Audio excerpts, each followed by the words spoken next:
High listener, কেমন আছেন সবাই? আজ চলে আসলাম আপনাদের সামনে নতুন একটি ভিডিও নিয়ে। আজ আমরা মোস্ট কমন চারটা ইন্টারন্যাশনাল পেমেন্ট মেথড নিয়ে আলোচনা করব।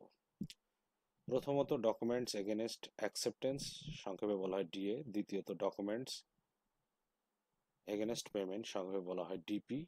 তৃতীয়ত টেলিগ্রাফিক ট্রান্সফার, সংক্ষেপে টিটি বলা হয়। চতুর্থত লেটার অফ ক্রেডিট, সংক্ষেপে এলসি বলা হয়। তো এই চারটা পেমেন্ট মেথডের মধ্যে 1 নম্বর এবং 2 নম্বর, ডকুমেন্টস এগেনস্ট অ্যাকসেপ্টেন্স এবং ডকুমেন্টস এগেনস্ট পেমেন্ট, এই দুইটা মেথড সাধারণত এক্সপোর্টার এবং ইম্পোর্টারের মধ্যে যদি ট্রাস্ট থাকে এবং পূর্বের বিজনেসের রিলেশন যদি ভালো থাকে, তো সেক্ষেত্রে সাধারণত ব্যবহার হয়ে থাকে। এক্ষেত্রে ব্যাংক লায়েবল থাকে না।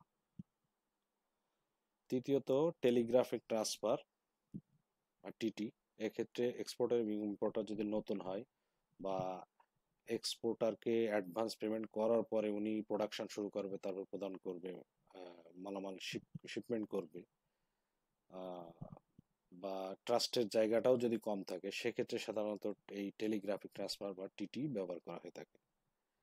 আর চতুর্থত হচ্ছে বিশ্বের ভিতরে মোস্ট ইউজেবল এবং মোস্ট কমন এবং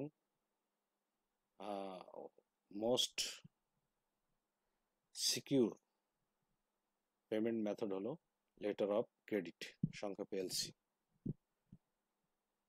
ভালো থাকবেন।